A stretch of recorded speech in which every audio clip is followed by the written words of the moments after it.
계엄 1년 특보 계속해서 전해드리고 있습니다. 네, 이번에는 12.3 계엄 당일 당시에 가장 긴박하게 돌아갔던 현장인죠. 국회로 가보겠습니다. 야외 스튜디오에 취재기자가 나가 있습니다. 윤솔 기자. 네, 국회 야외 스튜디오에 나와 있습니다. 꼭 1년 전이었습니다. 12.3 비상계엄이 선포된 직후 이곳 국회는 계엄 해제 의결과 규탄대회 그리고 탄핵까지 정말 경랑에 빠져들었습니다. 당시 야당 원내대표로서 전국을 이끌어갔던 더불어민주당 박찬대 의원과 함께 이야기 나눠보겠습니다. 네, 의원님 안녕하세요. 네, 박찬대입니다. 네. 1년이 지난 오늘 이제 시청자분들께 인사를 드리게 됐습니다. 먼저 1년이 지난 소회 어떠신지부터 들어보고 싶습니다. 예, 시청자 여러분, 네, 12.3 계엄이 터진 날로부터 오늘 딱 1년이 지났습니다. 어떠십니까? 1년 동안의 소회를 이야기하라고 했는데 참으로 많은 날이 있었습니다. 우리의 일상을 완전히 무너뜨리고 민주적 기반을 흔들었던 친이 쿠데타, 불법, 내란이 일어났었죠. 그렇지만 우리 국회의원들과 시민들은 두려움을 이겨내고 국회와 민주주의를 지키기 위해서 이 자리에 왔습니다. 1년이 지난 오늘은 카메라가 저를 비치고 있었지만 지난 1년 동안은 어떻게 이 상황이 정리가 되는지 시민들의 그 눈망울들을 쳐다봤던 기억이 있습니다. 계엄이 선포되고 총력을 다해서 계엄을 해제하고 난 이후에 내란 속의 윤석열에 대한 탄핵안을 1차, 2차에 걸쳐서 진행을 했고 함께 국힘당의 의원 이름을 한 명 한 명 국민과 함께 불러가면서 극적으로 내란 속의 윤석열을 탄핵 가결했던 그 날짜도 생각이 납니다. 또 윤석열을 체포했고 또 그 사이에 석방됐고 서부 지법이 다시 침탈되는 경험, 그리고 헌법재판관이 임명되지 않는 안타까움 속에서 극적으로 8대0 파면이 일어났던 그 순간들, 그 어려움을 시민들과 함께 응원봉을 들고서 민주주의를 지키고 대한민국을 지켰던 일들이 주마등처럼 지나갑니다. 5월 1일 날 조희대 대법원장에 의한 파기환송도 있었고요. 마침내 6월 3일 대선을 통해서 이재명 정부를 세웠고 그 이후에는 대내외적인 많은 어려움들이 있었지만 이재명 대통령과 함께 관세 협상 그리고 통상 문제, 미래의 먹거리 문제, 네. G7, 에이펙 아주 많은 일들이 있었는데요. 정말 국민과 함께 지난 10년 이상의 농축되어 있던 격한 시간을 보내오지 않았나 이렇게 생각됩니다. 네. 여러분 그렇죠? 1년 전 그날 한번 또 되짚어 볼 수밖에 없을 것 같은데요. 비상계엄 선포 당시 어떻게 접하셨고 국회 어떻게 오셨는지 그때 다치셨죠? 네, 그날 12월 3일이었는데요. 정기국회 마감을 딱 일주일 남은 기간이었습니다. 11월 말자로 2025년도 예산안을 확정 짓기 전에 네. 의결을 했는데요. 여러 가지 여야 간의 협상을 준비하기 위해서 국회에 대기하고 있었습니다. 네. 그리고 12월 4일 날은 김건희에 대한 불기소 처리를 했었던 중앙지검의 검사 3명을 탄핵하고 감사원장을 탄핵하기 위해서 상정안을 기다리고 있던 그때 계엄이 일어났었죠. 네. 저는 정책 수석부대표였던 김용민 의원의 전화를 받고 계엄이 터진 것을 알았습니다. 바로 이재명 대표와 통화를 해서 국회로 모이자, 우리 국회의원들이 국회에 모여서 계엄을 해제하자 결의를 하고 그리고 바로 담장을 넘었던 기억이 있습니다. 너무 다급하게 넘다가 담장에서 떨어져서 다쳤던 그런 경험도 있었고요. 아마 우리 국민들도 아무런 마음의 준비가 되지 않은 상태에서 국회를 지키기 위해서 맨발로, 맨몸으로 장갑차를 막아내고 총칼을 막아냈던 그 기억이 생생합니다.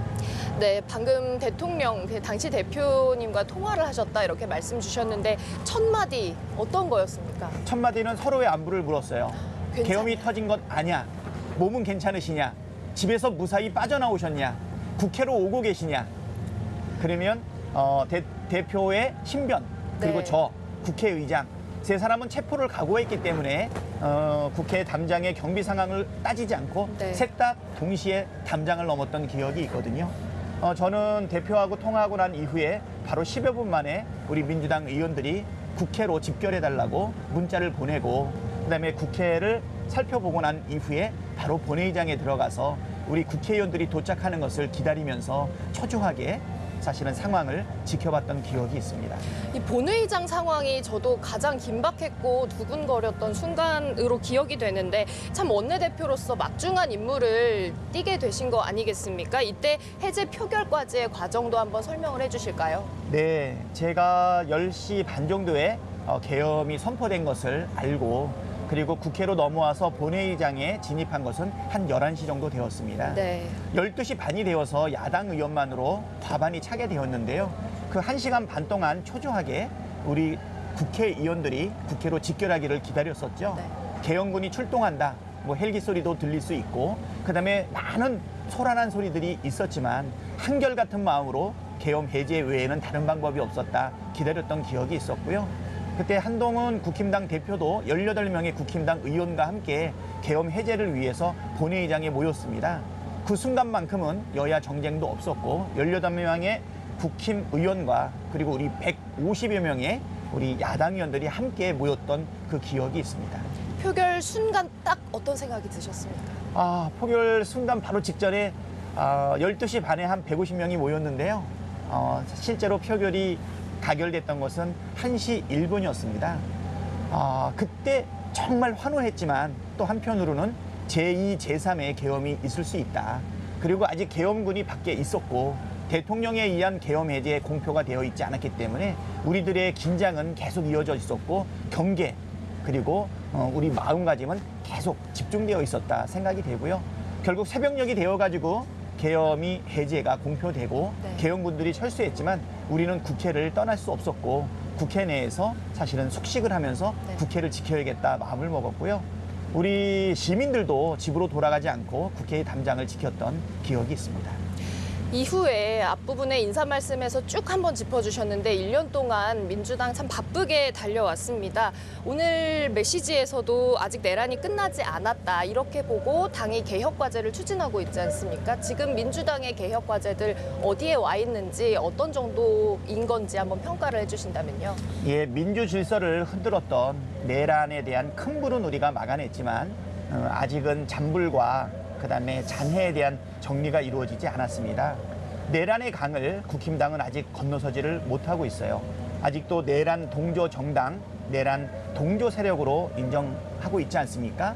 최근에 와서 이제 국힘당 의원들이 소수가 그 부분에 대해서 반성하고 돌이키고 사죄하고 있지만은 아직도 국민들은 갈라져 싸우고 있고 그다음에 민주 질서를 어지럽히고 있는 정치 카르텔들은 아직도 해소되지 않고 있습니다. 내란 종식은 아직도 진행 중이고 민주적 절차는 회복되고 있다라고 생각이 되는데요. 우리가 염두에 두고 있는 것은 대한민국에 다시는 이러한 내란이 발생하지 않게끔 제도적 장치를 만들어야 된다. 그러기 위해서 첫 번째는 내란 종사자들과 그리고 여기에 동조했던 사람들에 대한 처벌과 단죄는 분명하게 이루어져야 되는 것 아닌가 이런 생각이 들고요. 계엄법을 정리하는 듯 개혁 과제들을 완수하는 것이 필요하다 생각합니다. 네, 마지막 질문 드리겠습니다. 1년 전 이 국회 앞으로 시민들이 또 달려왔었죠. TV로도 조마조마하게 지켜보는 분들도 있었는데요. 국민들께 마지막으로 한 말씀 간략히 부탁드리겠습니다. 네, 사랑하고 존경하는 국민 여러분, 대한민국의 위기, 민주주의의 침탈을 막아낼 수 있었던 것은 바로 주권자인 국민들께서 국회와 민주주의 그리고 대한민국을 지켜주시기 위해서 오셨기 때문입니다. 맨몸으로 장갑차를 막아내고 또 맨손으로 총칼과 맞섰던 여러분들이 계셨기 때문에 민주주의의 위기를 극복하지 않았나 생각합니다. 정치는 정치인이 하는 것 같지만 사실은 국민이 한다는 말씀이 있는 것처럼 우리 대한민국의 민주적 위기를 막아낸 이후에 빠른 시일 내에 내란을 종식하고 민생 회복 그리고 경제 성장, 국민 통합을 위해서 정치권이 더욱더 노력하도록 하겠습니다. 아직 다 완료되지 않은 내란 종식을 위해서 최선의 노력을 다하도록 하겠습니다. 국민 여러분 다시 한번 감사드리고 깊은 존경을 표합니다.